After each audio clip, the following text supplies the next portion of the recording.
नमः गुरुभ्यो गुरुपादुकाभ्यो नमः परिभ्याः परपादुकाभ्याम् आचार्य सिद्धेश्वर पादुकाभ्यो नमोस्तु सीतापति पादुकाभ्याम्।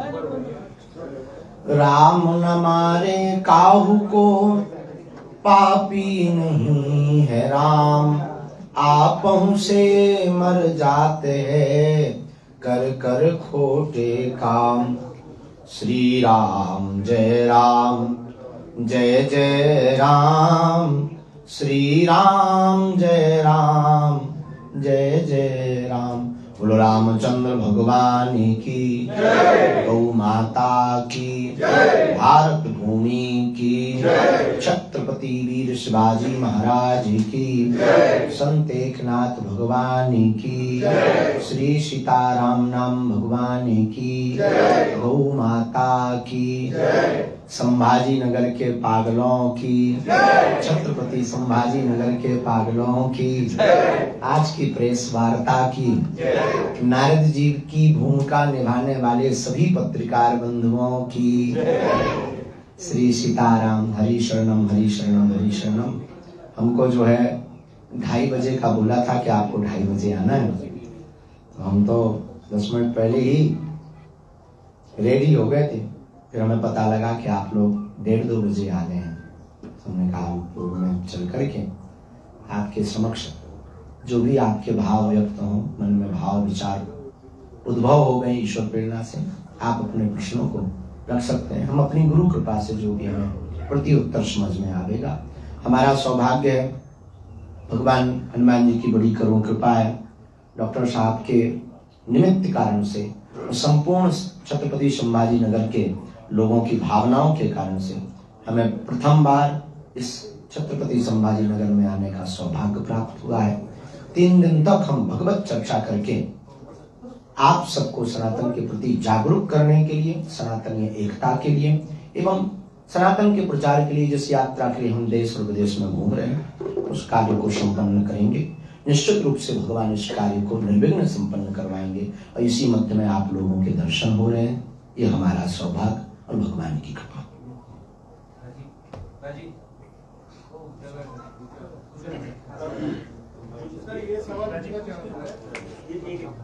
प्रतीक तिकडे जातो। ये राजनीति और अध्यात्म का रिश्ता बहुत मजबूत होता जा रहा है, क्या कहेंगे? पूरी दुनिया को चलाने के 2 पहलू हैं, 2 पीठ हैं, एक राजपीठ, एक व्यासपीठ, जो समूचे संसार की लोगों की व्यवस्था को व्यवस्थित करती है। लेकिन धर्म से राजनीति चलती है, राजनीति से कभी धर्म नहीं चलता है। तो हमेशा धर्म का दंड राजनीति के ऊपर रहा रहेगा। जब जब राजगद्दी के ऊपर दिक्कत हुई, राजगद्दी के ऊपर संकट मंडराया, राम जी के जीवन काल में जब राम जी वनवास चले गए, दशरथ जी का मरण हो गया और राजगद्दी सूनी हो गई, तब भगवान उस वक्त के अध्यात्म पीठ के आचार्य महर्षि वशिष्ठ ने उस गद्दी को संभाला और गद्दी को दिशा और दशा दी। महाराज जी, आप पर्ची निकालते हो शायद 2024 की क्या पर्ची होगी? आप बागेश्वर चलो, नारियल बांधो, अर्जी लगाओ, अपने आप बीच में से बुला लिया जाएगा। अमुक आदमी जो पर्ची निकलवाने आया आ जाए। खैर, कभी हम राजनीति के ऊपर कोई टिप्पणी नहीं करते। और रही बात अर्जी की, पर्ची की, उसके लिए एक व्यवस्था है। दरबार में भावपूर्वक बैठिए। हनुमान जी महाराज जिनके लिए प्रेरणा देते हैं, उनके प्रश्नों के उत्तर हम पर्ची के माध्यम से, जो पुरानी परंपरा आचार्य महर्षि वाल्मीकि के समय की परंपरा है, उसका हम निर्वहन कर रहे हैं। हमने ऐसी सुना है कि बचपन में आप स्कूल में निकलते थे, दफ्तरों लेके और मंदिर में चले जाते थे। क्या है? हमारे जीवन काल में अभाव बहुत था, अध्यात्म के प्रति रुझान हमारे दादा गुरु से हमें प्रेरणा मिली। हमारे दादा गुरु जी हमारे बहुत ही जीवन के बहुत करीब हैं और उन्होंने हमें जीना सिखाया है। अध्यात्म हमारे परिवार में ही था, चूंकि उस गांव के कर्मकांडी आचार्य ब्राह्मण हैं हम लोग, तो अध्यात्म का बाल्यकाल से ही प्रभाव था। लेकिन अभाव में और ज्यादा प्रभाव हो जाता है। तो दादा गुरु की कृपा से हम बिल्कुल मंदिरों में जाते थे, लेकिन विद्यालय का सम्मान करते थे, पढ़ने भी जाते थे। वो बात अलग है, मास्टर पढ़ाते नहीं थे। आप मन की बात पढ़ लेते हो, महाराष्ट्र में बड़ा आंदोलन चल रहा है मराठा आरक्षण को लेकर, क्या आपको लगता है मराठा आरक्षण मिलेगा? मिलना चाहिए। मन की बात पढ़ना एक अलग विषय है, पर अधिकार की बात करना एक अलग विषय है। इस भारत की विचित्र स्थितियों में जब भारत गुलाम था, उस वक्त अगर किसी ने अपने शौर्य वीरता को दिखाकर हम लोगों को आजाद कराया तो उसका प्रथम श्रेष्ठ सबसे ज्यादा उपकार करने वाले समाज का नाम मराठा समाज है। और उसको बागेश्वर पीठ बिल्कुल दिल से स्वागत करके मराठाओं को पूर्ण रूप से सरकार को यह मानना चाहिए और उनके साथ वार्तालाप करके उनको देना चाहिए आरक्षण। हम सपोर्ट लें। बाबा, आपने कहा कि आप राजनीतिक टिप्पणी नहीं करेंगे, चलो ठीक है, आप मध्य प्रदेश से हैं, अब आप वोट, तो क्या नजरिया सामने रख के आप वोट डालेंगे वापस? ये वही, हमारा कोई भी निर्णय प्रायोजित नहीं होता, हम अपनी मनमर्जी के मालिक हैं। वहां जाएंगे, जो मशीन बोलेगी वो दबाएंगे। आप में दम हो तो देखने अंदर चलो। महात्मा कैसा, लेकिन पर्ची तो निकालनी पड़ेगी ना, पर्ची किसी एक की जो निकलवाए उनकी निकलेगी, बाकी जनता तय करेगी। जनता में परमात्मा होते हो, हम हमेशा अक्सर प्रार्थना करते हैं। और आज इस मंच से हम एक बहुत बड़ी प्रार्थना करना चाहते हैं। भारत के प्रत्येक राजनेताओं से प्रार्थना है कि आपको बाबाओं से चुनाव नहीं जीतना है, जनता को बाबा मान लो तो चुनाव जीत जाओगे। ये भारत का कोई धर्मगुरु इसीलिए नहीं बोल सकता क्योंकि उसे डर लगा रहता है, लेकिन हम बहुत स्वतंत्र धर्मगुरु हैं। हमारा ध्येय सिर्फ हिंदू राष्ट्र और सनातन का प्रचार है, कोई उद्देश्य नहीं। अपनी अपनी फिर नजर है। बाबा जी, आपने छत्रपति संभाजी नगर की सभी पागलों की जय जयकार की, किस अर्थ से की जी? छत्रपति संभाजी नगर के सभी पागलों की जय। रात को हम 12 बजे जब उतरे, शायद 10-11 बज गए होंगे, 9-10 बज गए, 12 बजे आते आते 9-10 बज गए थे ऐसा हमारा। उसमें जो अति उत्साह, हिंदुत्व के प्रति जागरण, युवाओं में वो जोश, छत्रपति वीर शिवाजी महाराज के हिंदवी स्वराज्य पुनः स्थापना समूचे भारत करने का वो जुनून हमने देखा तो हमें लगा संभाजी के इन पागलों की जय बोलनी चाहिए। अब गलत किया हो तो चलो कोर्ट। प्रचार के लिए ये ऐसे पागलों की संख्या अभी बढ़ रही है, ऐसा लग रहा है? बहुत बढ़ रही है, बस आप लोग कुछ रह गए। बहुत बढ़ रही है। सवाल ये पूछना चाहता हूँ कि आप कई बार इंटरव्यू में देखा है कि आप मुस्लिम समाज को कहते हैं कि सनातन धर्म में वापस आना चाहिए। बेचारों को अपने बाप के पास नहीं आएंगे तो हमारे पास जाए। अपने बाप के पास बेटा नहीं आएगा तो क्या पड़ोसी के पास जाएगा? भारत माता की स्वतंत्रता के बाद 60-65 साल में सनातन धर्म प्रचार के लिए अच्छा तरीके से काम नहीं हुआ था, ऐसे बार बार बोला जाता है। अब नहीं बोला जाएगा। हाँ, पिछले 1-10 साल से सनातन प्रचार धर्म के लिए पूरे विश्व में क्या काम कैसा चल रहा है? अब ऐसा तो हमारा कोई बहुत बड़ा आकलन नहीं है क्योंकि हम इतने साल से जीवित नहीं हैं। जितने साल से हम जीवित हैं, जितना हमने अपना अनुभव लिया, उस अनुभव में ये पाया कि ये जो विगत 2010 के बाद जो सनातन, पहले हिंदू कहने से लोग घबराते थे, हिंदू कहने में डर लगता था। आपके चैनलों पर, आपके माइकों पर आप खुद हिंदू का नाम लेने से डरते थे, कहीं हमारे ऊपर धब्बा ना लग जाए, कहीं हमारे खिलाफ काले झंडे ना दिखा दिए जाए। लेकिन आज भारत का चौथे स्तंभ का स्वतंत्र पत्रकार ललकार कर हिंदू राष्ट्र की मांग कर रहा है। ये भारत बदल रहा है। आज भारत का सनातनी कथा व्यास, पहले सनातनी कथाकारों को बहुत गंभीरता के साथ संकुचित शब्दों का प्रयोग करना पड़ता था, लेकिन हमने अपने जीवन काल में जब से कथा आरंभ की, यही की, करेंगे तो सनातन की बात करेंगे, फिर जो होगा सो देखा जाएगा। सुरक्षित नहीं है जी, अभी देश में हिंदू सुरक्षित नहीं है फिलहाल के माहौल? नहीं, जब तक सब सनातनी नहीं हो जाएंगे, हिंदू राष्ट्र नहीं हो जाएगा क्या तब तक सनातन की नहीं। व्याख्या क्या है?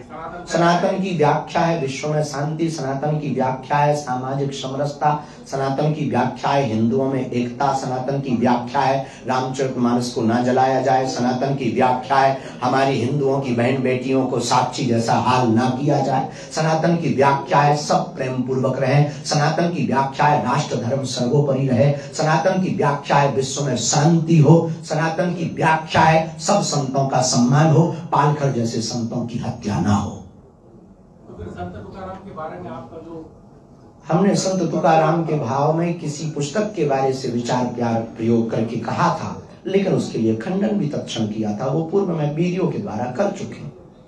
बाबा जी एक बात है कि और कभी भी बागेश्वर पीठ ने किसी भी संत का अपमान नहीं किया। किसी पुस्तक से जो लेख मिला था उसको कहने का अपना अपना तरीका है। हमारा बुंदेलखंडी तरीका था स्वभाववश, परंतु कभी भी बागेश्वर पीठ किसी भी साधु के प्रति एक शब्द बोले उस दिन ही ये व्यासपीठ पर हम बैठना छोड़ देंगे। आप शांति की भाषा करते हो सनातन की व्याख्या में, सनातन की परिभाषा देते हुए आप शांति की भाषा करते हो जी, लेकिन जब भी आप अपना प्रवचन करते हैं तो उसमें भड़काऊ भाषण किया जाता है, बोला जाता है ऐसा। इस देश में अभी तक हमारे सभी संत ओम देव हो शांति अंतरिक्ष गुम शांति पृथ्वी की शांति रापा शांति करते आए, उसके बाद ये हाल हुआ है।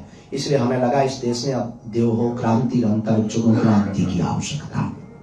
बाबा जी एक ये तो ठीक है, आप भड़काऊ बातें आपको इसलिए लगती हैं शायद कभी नहीं भड़काऊ। बागेश्वर पीठ या सनातन कभी भड़काऊ, देखो सनातन विवाद का विषय नहीं, संवाद का विषय है। नहीं, फिलहाल तो सनातन विवाद का विषय बन चुका है। ये आपकी दृष्टि और लोगों के अपने अपने मत। बाबा जी एक सवाल ये था कि आप सनातन की बात करते हैं, लेकिन आज भी हम जब कुंभ मेला में देखते हैं शैव और वैष्णव का जो भेद है आज भी वो जस का तस है। तो आप जैसे महात्मा क्या इसमें रखते हैं भविष्य में कि आप कुछ प्रयास क्यों नहीं होते आपके जरिए से एक करने? हमारी प्रार्थना यही है कि सभी की एकता में ही पूर्णता है और पूर्णता में ही परमात्मा है, और तभी अपने जीवन काल में क्रांति होगी, सनातन बचेगा जब तक ये छोटे छोटे मतभेद दूर नहीं किए जाएंगे।